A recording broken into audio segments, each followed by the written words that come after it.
Hello and welcome to the Blue Collar Bible Guy podcast. As always, my name's Mike and I'm the Blue Collar Bible Guy. And today is day 18 of our challenge to read the entire Bible in 2026. We're going to be looking at Exodus chapters 5 through 7. Make sure to like and subscribe to the program. I'd love to have you share the podcast with your friends. Let's take a look at these three chapters. Exodus chapter 5 talks about obedience seeming to backfire. Moses finally does what God told him to do, and everything gets worse. Pharaoh increases the workload, straw is taken away, pressure rises, and the people blame Moses. This chapter kills the myth that obedience always leads to immediate blessing.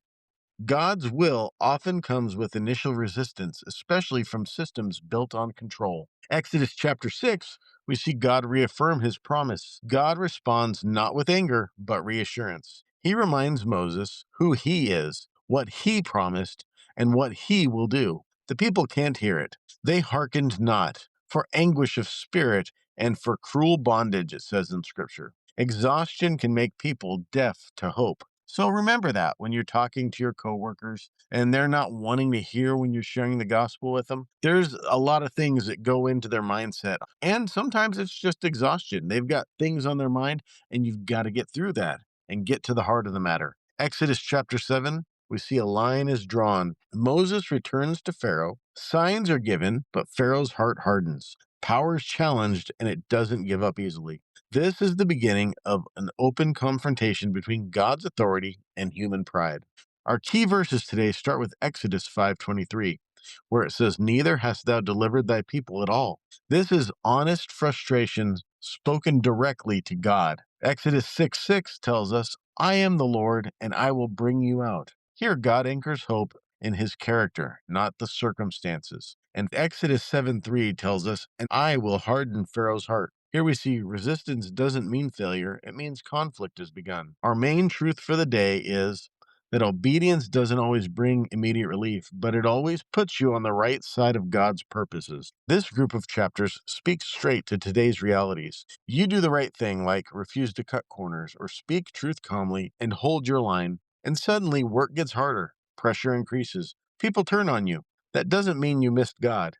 It just means you're being obedient, and sometimes that comes with frustrations before we actually see God's will worked out in our lives. On the job, you can expect pushback when truths disrupt convenience. Don't measure faithfulness by immediate results. Stay steady when the pressure increases. Moses didn't fail, he exposed the system. At home, keep leading even when results are invisible.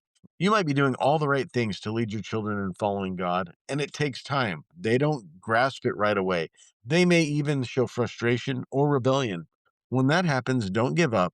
Don't feel like you failed. Remember, you've done the same thing. Look at your own experiences and how you've rebelled against God at times in your life and how God has worked through you to get you where you are today. Don't let frustration turn into bitterness. Teach endurance and not entitlement. Faith that only works when it's easy won't last. If you're going through something where doing right made things worse, you're not alone. Stay with it. If this episode is encouraging to you, please follow or subscribe to the podcast. Leave a review so other working class Christians can find it, and share the episode with someone you know at work today. I'd love to hear from you. What area of life feels heavier since you chose obedience?